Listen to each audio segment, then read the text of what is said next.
5 লক্ষ টাকা আপনার যাকাত আসছে, আপনি 1.5 লাখ টাকার শাড়ি লুঙ্গি কিনা মানুষের দিয়ে দিলেন, বাকি রইল আর কয় লাখ? 3.5 লাখ।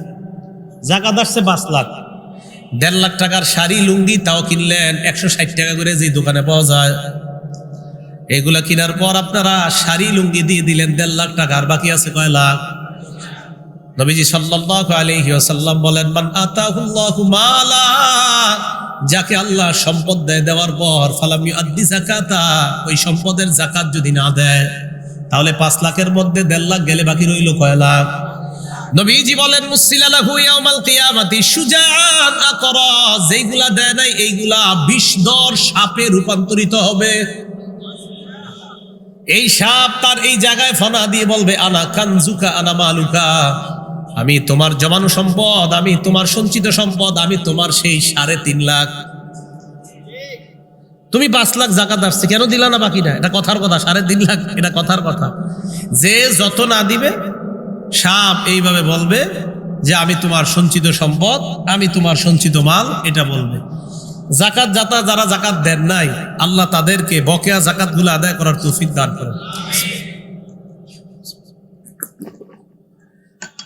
আল্লাহুম্মা লাকাল হামদু ওয়া লাকাশ শুকর। এখন যাকাত না দিলে কি হবে? নবীজি বলেন, ওয়ালাম ইয়ামনাউ যাকাত আমওয়ালিহিম ইল্লা মুনিউল কতরা মিনাস সামা, আসমান থেকে রহমতের বৃষ্টি বন্ধ করে দেওয়া হবে। এমন বৃষ্টি, যেই বৃষ্টির দ্বারা কৃষকের মুখে হাসি ফুটতো, যেই রহমতের বৃষ্টির দ্বারা কৃষি খাতে দেশের অর্থনৈতিক অবস্থা চাঙ্গা হয়ে যেত, ওই বৃষ্টি আল্লাহ দিবে না। কথা হলো, যাকাত না দেওয়ার পরেও মাঝে মাঝে আমাদের দেশে বৃষ্টি হয় কি হয় না? এই যে বৃষ্টি কেন হয়, নবীজি বলেন, লাউলাল বাহাইম লাম ইউমতারু, যদি চতুষ্পদ জন্তুরা না থাকতো, যেই প্রাণীগুলা বৃষ্টি পাওয়ার পর খুশি হয়, যেই প্রাণীগুলা বৃষ্টির কারণে নদীর মধ্যে সাঁতার কাটতে পারে, এই প্রাণীগুলার কারণে আল্লাহ বৃষ্টি দেয়, এরা যদি না থাকতো আল্লাহ দুনিয়াতে বৃষ্টি দিতেন না। তাহলে যেই দেশের মানুষ যাকাত দিবে না, ওই দেশে আল্লাহ বৃষ্টি মানুষকে দেয় না, হাইওয়ান জানোয়ারকে দেয়, তাদের কারণে মানুষ বৃষ্টি পায়। রহমতের বৃষ্টি আল্লাহ বন্ধ করে দেয়। এই গেল 3 নাম্বার পরীক্ষা। পরীক্ষা নাম্বার 4, ওয়ালাম ইয়ানকুদু আহদাল্লাহি ওয়া আহদা রাসূলি, যেই দেশের মানুষ আল্লাহ নবীর সাথে ওয়াদা ভঙ্গ করে। কার সাথে ওয়াদা ভঙ্গ করে? কি ওয়াদা? আল্লাহ বলেন, মা আতাকুমুর রাসূলু ফাখুযু, নবী তোমাদেরকে যা দিয়েছেন তা গ্রহণ করো। ওয়া মা নাহাকুম আনহু ফান্তাহু, যা থেকে নিষেধ করেছেন তা থেকে তোমরা বিরত থাকো। আয়াত 2টা মিলান। আল্লাহ নবী বলেন, যা দিয়েছেন তা গ্রহণ করো, যা থেকে নিষেধ করেছেন তা থেকে বিরত থাকো। এর মানে নবী আমাদেরকে যা বলবেন সেটা আমরা পালন করব, যা থেকে নিষেধ করবেন তা থেকে আমরা বেঁচে থাকবো। দেখি নবী আমাদেরকে কি বলেন। বুখারীর 2462 নাম্বার হাদিসের বর্ণনা, ক্বালা রাসূলুল্লাহ সাল্লাল্লাহু আলাইহি ওয়াসাল্লাম, নবীজি বলেন, ইয়াকুমুল জুলুস আলাত তুরুকাত, রাস্তাঘাটে তোমরা অনর্থক আজাইরা পেচাল অনর্থক কর্মকাণ্ড করার জন্য বৈঠক করা থেকে বাঁচো। কি বৈঠক? অনর্থক। বলেন সবাই, কি বৈঠক? সাহাবারা বললেন, মালানা বুদ্দুন ইন্নামা হিয়া মাজালিসুনা নাতাহাদ্দাসু ফিহা, হুজুর রাস্তাঘাটে আমরা ধর্মীয় আলোচনার জন্য বৈঠক করি, এই বৈঠকে কি আমরা বসতে পারবো না?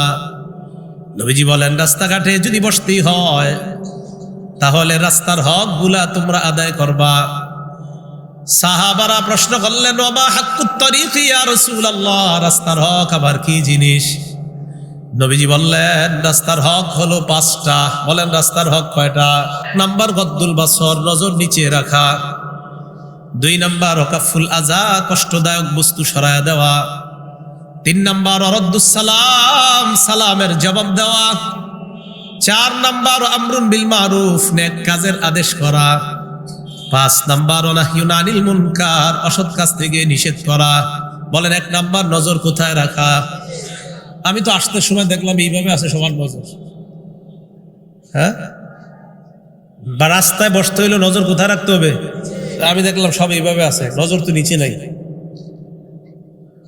তো নবীর হুকুম তো পালন হলো না। নবী যা বলেছেন তা করো, নবী বলেছেন নজর নিচে রাখতে। তা আসার সময় অনেক বৈঠকখানা দেখলাম, ওই বৈঠকখানায় নজর নিচে দেখলাম না কারণ, তাহলে তো হলো না।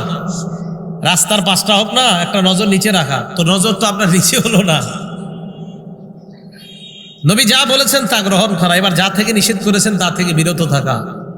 আবু দাউদ শরীফের 4052 নম্বর হাদিসের বর্ণনা, ক্বালা রাসূলুল্লাহ সাল্লাল্লাহু আলাইহি ওয়াসাল্লাম, নবীজি বলেন, ইয়া আলী লা তাকশিফ ফাকিজাকা, আলী তুমি তোমার রান কাউকে দেখাবা না।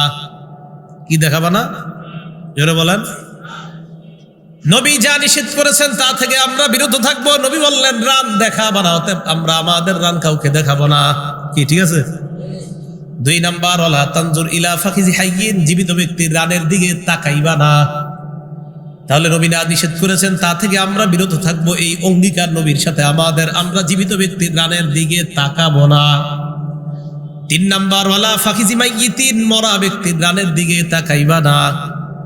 নবীর সাথে আমাদের ওয়াদা, নবী যা নিষেধ করেছেন তা থেকে আমরা বিরত থাকবো, মরা ব্যক্তির রানের দিকেও তাকানো যাবে না। এবার আপনাদেরকে আমার প্রশ্ন বুঝে শুনে উত্তর দিবেন। নাটক সিনেমায় যদি কোনো মরা ব্যক্তির রান দেখা যায়, সেটা দেখা হালাল না হারাম? যদি জীবিত কারো রান দেখা যায়, সেটা দেখা হালাল না হারাম?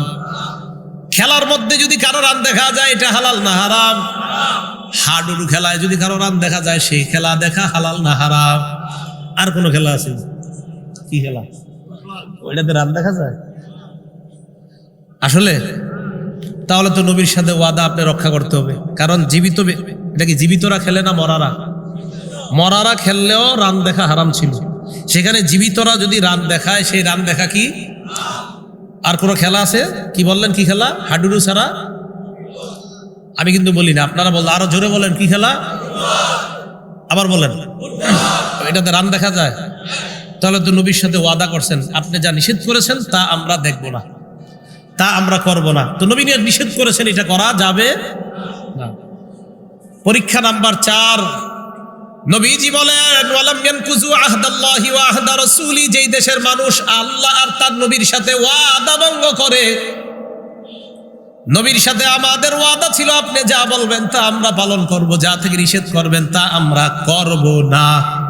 এখন আপনারা বলেন, নবী যা নিষেধ করেছেন তা আমরা করব না, ওয়াদা করেছি আমরা, সবাইকে এটা পালন করতেছে। নবীজি বলেন, ওই দেশের মধ্যে গজব আসবে, ইল্লা সাল্লাতাল্লাহু আলাইহিম আদুওয়াম মিন গায়রিহিম, বহিরাগত শত্রু আল্লাহ ওই দেশে চাপায়া দিবেন। ফাখাযু মা ফি আইদিহিম, ওই শত্রু তাদের হাতের দামি দামি সম্পদগুলা ছিনায়া নিবে।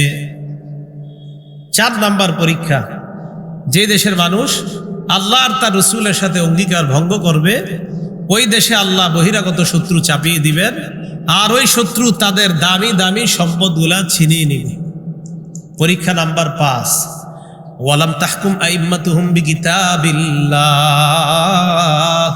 ওয়া ইয়াতাখায়্যারু মিম্মা আনজালাল্লাহ, যে দেশে আল্লাহর কিতাব অনুযায়ী ফয়সালা হবে না, আল্লাহ যা নাজিল করেছেন এই নাজিলকৃত বিষয়গুলা যদি দায়িত্বশীলরা মেনে না নেয়, ইল্লা জাআলাল্লাহু বাসাহুম বাইনাহুম, ওই দেশের মধ্যে মানুষে মানুষে আল্লাহ যুদ্ধ বাঁধায়া দিবে।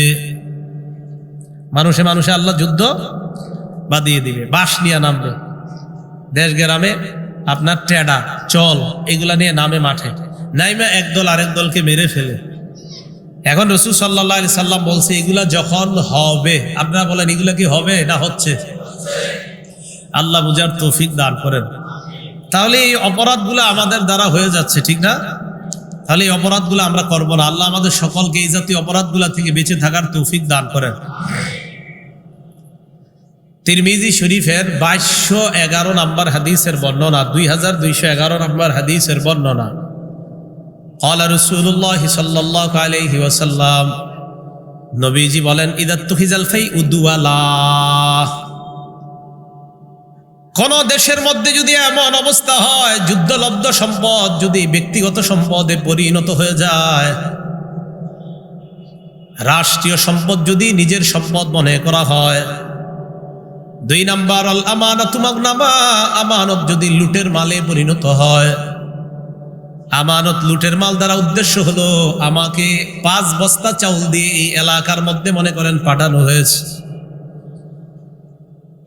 এক কোম্পানির মালিক আমাকে 5 বস্তা চাউল দিয়ে পাঠিয়েছে, যা বনশ্রী অমুক এলাকার মধ্যে তুমি 5টা অসহায় পরিবারের মধ্যে এই 5 বস্তা চাউল তুমি দিয়ে দাও। আমি এই এলাকায় আসলাম, আসার পর 2 বস্তা চাউল 5 ফ্যামিলির মধ্যে বন্টন করে দিলাম। মারলাম কয় বস্তা? ওয়াল আমানাতু মাগনামা, আমানত যদি লুটের মালে পরিণত হয়। কথা ছিল আমি ওই কোম্পানির 5 বস্তা চাউল 5টা অসহায় পরিবারের মধ্যে দিব, 5টা পরিবারের মধ্যে দিব। আমি 2 বস্তা 5 পরিবারের মধ্যে দিয়ে দিলাম, বাকি 3 বস্তা আমি বেচে দিলাম। ওয়াল আমানাতু মাগনামা, আমানত যখন লুটের মালে পরিণত হবে। কয় বস্তা লুট হলো?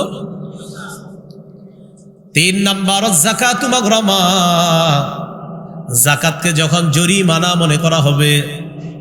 মানুষ মনে করবে যাকাত কেন দিব আমি, যাকাত এরকম বলবে, জরিমানা মনে করবে। 4 নাম্বার তুল্লিমা লিগাইরিদ্দিন, বদ্দিন শিক্ষার প্রচার প্রসার ঘটবে। দিন বহির্ভূত শিক্ষার প্রচার প্রসার ঘটবে। সঠিক শিক্ষার বিপরীতে অন্যায় শিক্ষার প্রচার প্রসার ঘটবে যখন। 5 নাম্বার আতাআর রাজুলু ইমরাআত, কোন পুরুষ যখন তার বিবির পূজা করবে, বিবির আনুগত্য করবে, খালি বউর কথা বলবে। 6 নাম্বার আক্কা উম্মা, মায়ের নাফরমানি করবে। 5 নাম্বার বউর কথা শুনবে, 6 নাম্বার যখন মায়ের নাফরমানি করবে। এগুলো মনে হয় ভবিষ্যতে হবে আমাদের দেশ। আচ্ছা, 7 নাম্বার আদনা সদিকাহু, বন্ধুকে আপন বানাবে। 8 নাম্বার আকসা আবা, বাবাকে দূরে ঠেলে দিবে, বাবাকে দূরে ঠেলে দিবে। তো আগের দিনের বাবা, ওনার বয়স 50-60, রাত 12টা বাজে আইসা দিয়ে ছেলেটা মোবাইল চালায়, বাবা ঘুমাস না, এত রাত হয়েছে, 1টা বাজে আছে। ছেলে জবাব দেয়, আপনি আধুনিকতা বুঝেন না, আগের দিনের মানুষ, জান আপনি গিয়ে ঘুমান। হ্যাঁ খুব বুঝে, সে খুব বুঝে। বন্ধুদেরকে বাসায় আনবে, আইনা রাতে 2টা 3টা 4টা পর্যন্ত আড্ডা দিবে। বুড়া বাবা এসে বলবে, বাবা ঘুমাস না, এত রাত পর্যন্ত আড্ডা দেস। আরে আপনি ঘুমান তো আব্বা, আধুনিকতা আপনি বুঝবেন কিছু, আপনি আগের যুগের মানুষ, জান আপনি ঘুমান। হে বুঝছে সব।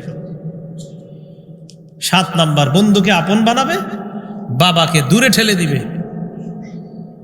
9 নাম্বার ওয়াজাহারাতিল আসওয়াতু ফিল মাসাজিদ, মসজিদের মধ্যে আজাইরা পেচাল বাড়বে।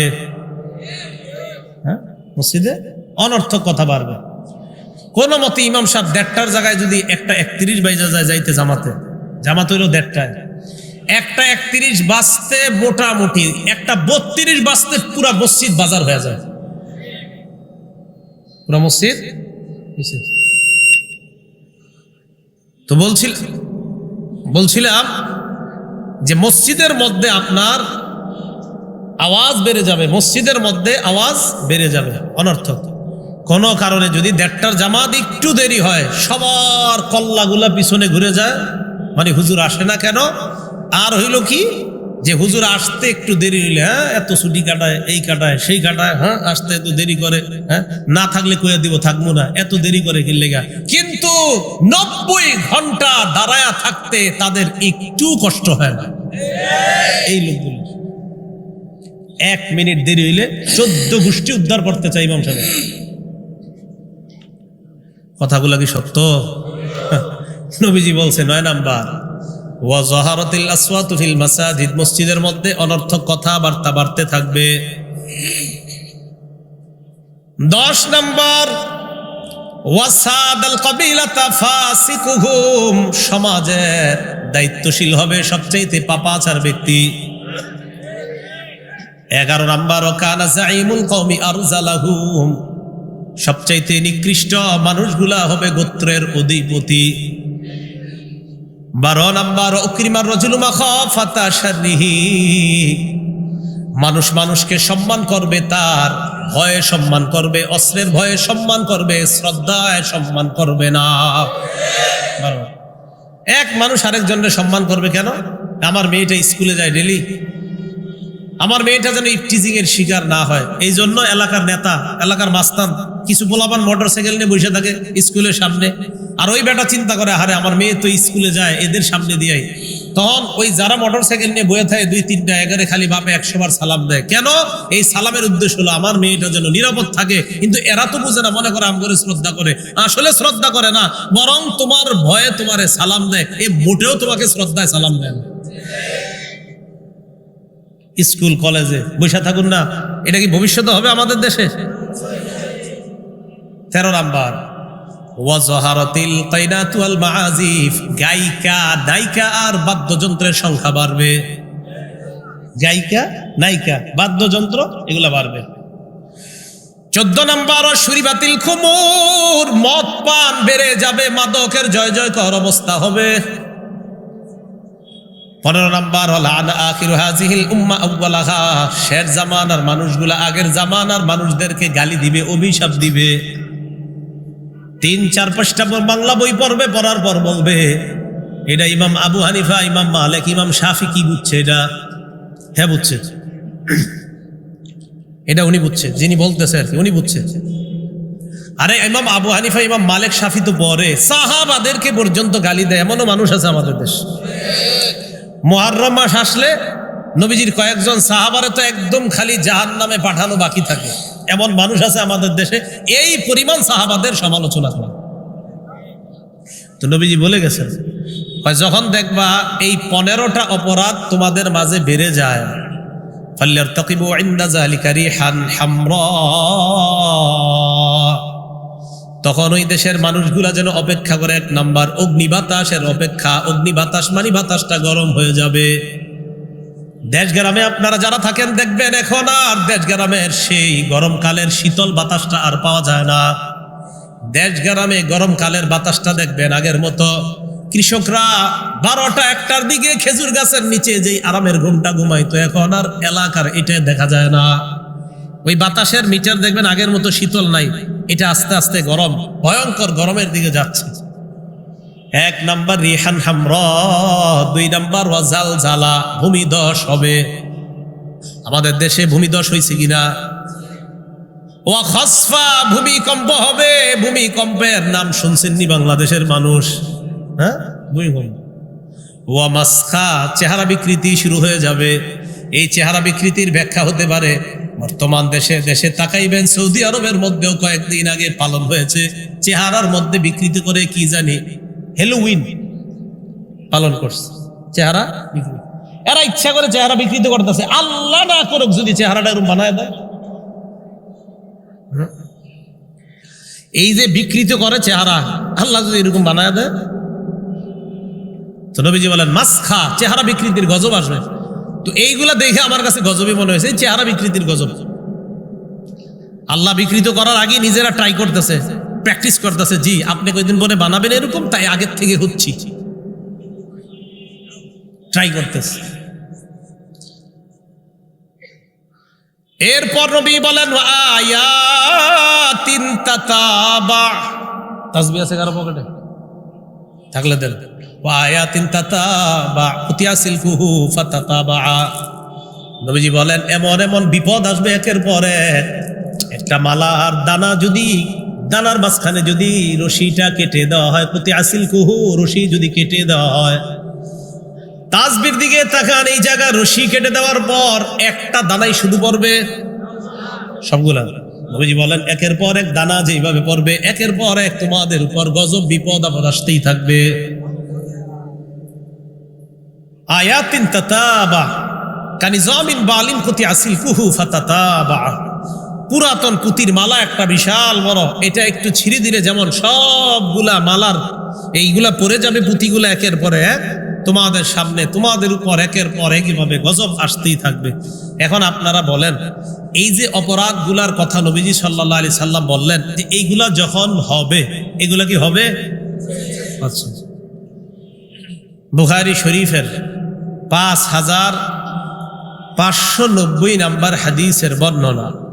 ক্বালা রাসূলুল্লাহ সাল্লাল্লাহু আলাইহি ওয়াসাল্লাম, নবীজি বলেন লা ইয়াকুনান্না মিন উম্মতি আকওয়াম, আমার উম্মতের মধ্যে এমন মানুষের আবির্ভাব ঘটবে, ইয়াস্তাহিল্লুনাল হিররা ওয়াল হারিরা, যারা ব্যভিচারকে হালাল মনে করবে, রেশমের পোশাককে হালাল মনে করবে।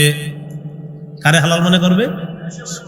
আগেরটা কোন? ব্যভিচার। ব্যভিচারকে হালাল মনে করবে, রেশমের পোশাককে হালাল মনে করবে। ওয়াল খামরা, মদকে হালাল মনে করবে। ওয়াল মাআজিফা, বাদ্যযন্ত্রকে হালাল মনে করবে। এক পাশে একদল বসবে, আরেক পাশে আরেক দল বসবে। বসার পর বুখারী শরীফের দলিল দিয়ে একদল বলবে গান এটা জায়েজ, আরেক দল মুসলিম শরীফের দলিল দিয়ে বলবে জায়েজ, আর বলবে হুজুররা এগুলা পাইছে কই। মানে এরা গান জায়েজ করবে। এটার নাম আর আমি বললাম না। স্টেজে দুই পাশে দুই দল বসবে, এটার একটা নাম আছে, এই গানের একটা নাম আছে, যেটাই হোক। তো এরা দলিল দেয়, এ বুখারী দিয়ে দলিল দেয়, এ মুসলিম দিয়ে দলিল দেয়। তো আমি আমি আমি কোন কিতাব, কোন কিতাবের হাদিসটা বলছি এখন? 5590 বুখারীর কোন কিতাবের? নবীজি বলছেন এমন একদল মানুষ আসবে যারা জিনাকে হালাল মনে করবে, রেশমের পোশাক হালাল মনে করবে, মদকে হালাল মনে করবে, বাদ্যযন্ত্রকে হালাল মনে করবে। এটা কোন কিতাবের? এই বুখারী শরীফ দিয়ে আবার দলিল দিবে, বলবে গান জায়েজ। অথচ নবী সাল্লাল্লাহু আলাইহি সাল্লাম বলছেন একদল মানুষ বলবে গান হালাল, একদল কে বলবে? মানুষ বলবে গান হালাল, এটা বলবে। নবীজি বলেন এগুলা যখন হবে তোমরা টেনশন করো না, বুঝবা কিয়ামতের আর বেশি দিন বাকি নাই, এসে বসছে। এখন বলেন আমাদের দেশেও আছে একটা শব্দ, বহির্বিশ্বে এটা তো খুব প্রসিদ্ধ, লিভ টুগেদার। লিভ টুগেদার মানে ছেলে আর মেয়ে, প্রাপ্তবয়স্ক ছেলে প্রাপ্তবয়স্কা মেয়ে একই সাথে একই ছাদের নিচে স্বামী স্ত্রীর মতো থাকবে, তবে স্বামী স্ত্রী না, স্বামী স্ত্রীর মতো থাকবে তবে, এবং তারা বলবে এটা আমাদের স্বাধীনতা, এটা আমাদের ব্যক্তিগত ব্যাপার, আমরা দুইজন দুইজনের সম্মতিতে এখানে থাকি, এটাকে তারা অন্যায় বলবে না। নবীজি বলেন আমার উম্মতের একদল জিনাকে হালাল মনে করবে। বলেন বিবাহ বহির্ভূত সম্পর্কে একই ছাদের নিচে কোন ছেলে আর মেয়ে একসাথে থাকা বিয়ে ছাড়া, এটার নাম কি? জিনা। বলে এটার নাম কি? কিন্তু তারা তো এটাকে অপরাধ মনে করছে না। তো নবী বলছেন যে জিনাকে অপরাধ মনে করবে না আমার উম্মতের একদল এমন মানুষ আসবে।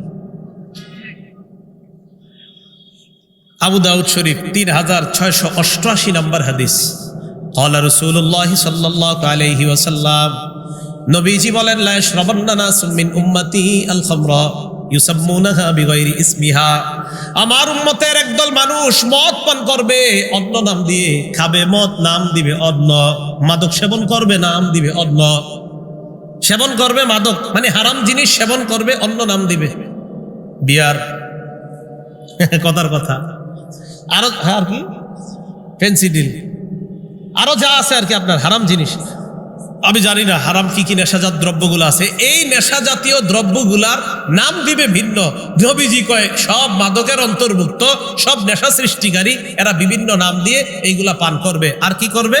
নবীজি যেই কথাটা বলছে হাদিস আর বাস্তবতা আপনারা বলবেন মিলছে কিনা। নবীজি বলেন ইউজাফু আলা রুউসিহিম বিল কাইনাতি ওয়াল মুগান্নিয়াত, একদিক দিয়ে মদের টালে টালে মানুষ মদ টানতে থাকবে, অন্য দিক দিয়ে গায়িকা আর নায়িকারা নাচানাচি করবে আর গান বাদ্য বাজতে থাকবে। নবী বলছে এটা হবে। তাহলে গানও চলে, নাচানাচিও চলে, মদের পানও চলছে। তো রাসূল সাল্লাল্লাহু আলাইহি সাল্লাম বলছেন এগুলো হবে, তা আপনারা বলছেন যে এটা হবের অপেক্ষা করা লাগবে না, চলছে, অতএব কিয়ামতের অপেক্ষা করেন। গজব। তো এই জন্য আমার আপনার কর্তব্য হলো ওই যে আগের কথা, নাসাইর 4191 নম্বর হাদিস, যে উম্মত এই বিপদগুলার মাঝেই তুমি তোমার ইমানের উপরে অটল থাকতে হবে। এই ভয়ঙ্কর বিপদের মাঝে, এই গজব ফিতনার মাঝে তুমি ইমান নিয়ে বাঁচতে হবে, ইমান নিয়ে কবরে আসতে হবে। আল্লাহ তৌফিক দান করেন। বুখারী শরীফের 80 নম্বর হাদিস। ক্বালা রাসূলুল্লাহ সাল্লাল্লাহু আলাইহি ওয়াসাল্লাম, নবীজি বলেন ইন্না মিন আশরাতিস সাআ আইয়ুরফাআল ইলম, নবীজি বলেন কিয়ামতের একটা উল্লেখযোগ্য আলামত হলো ইলম উঠিয়ে নেওয়া হবে। ইলম কি করা হবে? ইলম কিভাবে উঠানো হবে? এটা আবার বুখারী 100 নম্বর হাদিসের মধ্যে আসছে, ইন্নাল্লাহা লা ইয়াকবিজুল ইলমা ইনতিজাআ ইয়ানতাজিউহু মিনাল ইবাদ, আল্লাহ বান্দাদের অন্তর থেকে একবারে ইলম ছিনিয়ে নেবেন এমনটা হবে না। ওয়ালাকিন ইয়াকবিজুল ইলমা বিকবজিল উলামা, আলেমদেরকে আল্লাহ উঠিয়ে নেওয়ার মাধ্যমে বিদ্যা আল্লাহ উঠিয়ে নেবেন। হাফিজ জি হুজুর, শেখুল হাদিস, মুফতি আমিনী, কাজী মুতাসিম বিল্লাহ রহিমাহুমুল্লাহ, আহমদ শফি রহমতুল্লাহ, জুনায়েদ বাবু নগরী রহমতুল্লাহ, ওনারা চলে যাওয়া মানে এলেমের এক একটা সাগর বিদায় নেওয়া। নবীজি বলেন এলেম আল্লাহ এইভাবে ছিনিয়ে নিবে এমনটা হবে না, আলেমদেরকে আল্লাহ উঠিয়ে নেওয়ার মাধ্যমে প্রকৃত বিদ্যা আল্লাহ উঠিয়ে নিবেন। এই জন্য হাফেজে হাদিস আর আল্লামা আমারে যতই বলেন, আরো কত কত টাইটেল দিচ্ছেন, যত টাইটেল দেন বুঝছেন না যে এলেম এখনো অনেক বেশি আছে। না না, আলেমরা চলে যাওয়া মানে এলেমের সাগর চলে যাওয়া। এগুলা ভাষা ভাষা বিদ্যা কিছু, প্রকৃত বিদ্যা এটা উঠিয়ে নেওয়া হবে। তাহলে বলেন তো আমাদের দেশে আলেমদের মৃত্যুর সংখ্যাটা এই গত 2-3 বছরে কম না খুব বেশি? বড়রা খুব বেশি বিদায় নিচ্ছে, তার মানে এলেম আল্লাহ উঠিয়ে নিচ্ছেন। এই জন্য ভাই আবারও আগের কথাটা বলি, আমার আপনার কর্তব্য খালি বেশি দোয়া করা, আল্লাহ তুমি আমার ইমানের উপর রাইখো, আল্লাহ তুমি আমার ইমানের উপর মৃত্যু দিও। খুব বেশি বেশি আল্লাহকে এই কথা বলা। তো নবীজি সাল্লাল্লাহু আলাইহি সাল্লাম বলেন এমন একটা অবস্থা হবে, হাত্তা ইযা লাম ইউকি আলিমা, এমন হবে মানুষ যখন আলেম তালাশ করে পাবে না, ইত্তাখাযান নাসু রুউসান জুহালা, জাহেলদেরকে মানুষ ধর্মীয় নেতা বানাবে। ধর্মীয় নেতা কারে বানাবে? ফাস্তাফতাও, তাকেই ফতোয়া জিজ্ঞাসা করবে। ফাফতাও বিগাইরি ইলমিন, তিনি ইলম ছাড়া ফতোয়া দিয়ে দিবে। ফাদাল্লু আদাল্লু, নিজেরাও পথভ্রষ্ট হবে, যারা ফতোয়া জিজ্ঞাসা করে তাদেরকেও পথভ্রষ্ট বানাবে। এটা নবীজি সাল্লাল্লাহু আলাইহি সাল্লাম বললেন। ইদানিং কালে তো আপনার এমন এমন অনেকে আছেন যারা জীবনে কোনো প্রশ্নে না বলে না, কোনো প্রশ্নে কি বলে না, মানে সব পারে। এমনও পাবেন যে অনেক প্রশ্নে এমন মানুষ আছে যারা জীবনেও কোনো প্রশ্নে না বলে না। এতে কি বোঝা যায়? সব পারে। নবীজিও প্রশ্নে অপেক্ষা করছে, সুযোগ নিছে যে জিবরিল আসবে জানাবে। তারপর আব্দুল্লাহ ইবনে সালাম গেলেন, যাওয়ার পর কয় আপনারে কয়েকটা প্রশ্ন করবো, জবাব দিতে পারবেন এই মুহূর্তে ঈমান আনবো। কি প্রশ্ন? জান্নাতীদের প্রথম খাদ্য কি? ছেলে আর মেয়ে দুনিয়াতে আসার পর বাবার রং কেন পায়, মায়ের রং কেন পায়? এই প্রশ্নগুলোর জবাব আপনি যদি দিতে, বা জান্নাতীদের প্রথম খাবার কি, ছেলে মেয়ে আসার পর দুনিয়াতে তারা রং কেন বাবার পায়, কেন মায়ের পায়, আরো কয়েকটা প্রশ্ন করছেন। এগুলো করার পর আব্দুল্লাহ ইবনে সালাম কয় আপনি যদি জবাব দিতে পারেন ঈমান আনবো, কারণ এই জবাব নবীরা ছাড়া কেউ দিতে পারে না। নবীজি একটু থাইমা কয় খব্বরানি জিবরিলু আনিফা, মাত্র জিবরিল আমিন আয়েশা তোমার এই প্রশ্নের জবাব আমাকে জানায়া দিস। আল্লাহ জানে এখনো জিবরিল আসে কিনা, কারণ অনেকে তো প্রশ্নের কোনো না বলে না। আয়েশা বইলা দেয় কিনা কে জানে। তো প্রশ্নে না আল্লাহ, আমি চিন্তা করি মাঝে মাঝে, আমি তো জানেন না ভয়ে জীবনে মাহফিলে প্রশ্নই নিতে চাই না। তো মাশাআল্লাহ দেখি অনেকে প্রশ্নের পর প্রশ্নে না নাই কোনো উত্তর, তো চলছে তো চলছে, চলতে তো চলছে। রাসূল সাল্লাল্লাহু আলাইহি সাল্লাম বললেন আলেমরা বিদায় নিবে, জাহেলদেরকে মানুষ নেতা বানাবে, যত প্রশ্ন করবে সব উত্তর দিবে, নিজেও পথভ্রষ্ট হবে, জাতিকেও পথভ্রষ্ট বানাবে। নবী বলছে এটা হবে। আচ্ছা, তো বলছিলাম ইন্না মিন আশরাতিস সাআ ইউরফাল ইলম, ইলম উঠিয়ে নেওয়া হবে। 2 নাম্বার ওয়াজহারুল জাহলু, মূর্খতা সমাজের মধ্যে প্রকাশ পেয়ে যাবে। 3 নাম্বার ওয়াজহারুজ জিনা, জিনা ব্যভিচার বাড়বে। 4 নাম্বার ওয়ায়ুশরাবাল খামরু, মাদকতা বাড়বে। এটা 80 নাম্বার বর্ণনা, বুখারীর 81 নাম্বার হাদিসে এই কথাগুলো বলার পর নবী বলেন ওয়া তাকসুরান নিসা, নারীদের সংখ্যা বাড়তে থাকবে। ওয়া ইয়াকিল্লার রিজাল, পুরুষের সংখ্যা কমতে থাকবে। নারীর সংখ্যা বাড়বে, পুরুষের সংখ্যা কমবে, এটাও কিয়ামতের আলামত। নারীর সংখ্যা বাড়বে, পুরুষের সংখ্যা কমবে, এটাও কিয়ামতের আলামত। বুখারীর 85 নাম্বার হাদিসে নবী এই কথাগুলো বলে আরেকটু বাড়িয়ে বলছেন ওয়াজহারাত জাহলু ওয়াল ফিতান, মূর্খতা বাড়বে আর ফিতান বলছে। ফিতান মানে ফিতনার বহু বচন, ফিতান মানে অনেক ফিতনা আসতেই থাকবে, একের পর এক ফিতনা আসতে থাকবে। তো আবার আগের কথা আপনাদেরকে বলি, আমাদের কাজ ঈমান নিয়ে বেঁচে থাকা, ঈমান নিয়ে যেন বিদায় নিতে পারি, এটা হলো আমাদের কাজ। রাসূল সাল্লাল্লাহু আলাইহি ওয়াসাল্লাম বলেছেন ফালতাতি মানিয়াতুহু ওয়া হুয়া ইউমিনু বিল্লাহি ওয়াল ইয়াউমিল আখির, উম্মত ওই সময় যদি তোমার মরণ হয়, তুমি যেন ঈমান নিয়ে কবরে আসতে পারো, এমন অবস্থাটাই যেন তোমার মরণ হয়। তাহলে নবীজি কিয়ামতের যে আলামতগুলার কথা বলছে, যে এগুলা ঘটলে বুঝবা কিয়ামতের বাকি নাই, অনেক কাছেই গেছে কিয়ামতটা। তাহলে যেহেতু এগুলা ঘটে গেছে, কিয়ামত খুব নিকটে এসে গিয়েছে, এই কথা বলাই যায়। আল্লাহ আমাদের সকলকে, আমরা যেন আখেরাতের প্রস্তুতি নিতে পারি, আল্লাহ আমাদের সকলকে তৌফিক দান করেন। প্রিয় এলাকাবাসী, গুনাহের কাজে জড়িত হেন না। মনে রাখবেন একটা কথা, আমল মোটামুটি করেন কিন্তু গুনাহ করেন না। আমল কিছু করলো, আমল একটু করেন, 5 ওয়াক্ত নামাজ ঠিক মতো পড়েন, পাশাপাশি কিছু আমল করেন, কিন্তু গুনাহ করেন না। বিশ্বাস করেন, গুনাহমুক্ত আর শিরিক মুক্ত যদি থাকতে পারেন, ঈমান যদি সামান্য পরিমাণও নিয়ে যেতে পারেন, ইনশাআল্লাহ একদিন চিরস্থায়ী জান্নাতি হয়ে যাবে।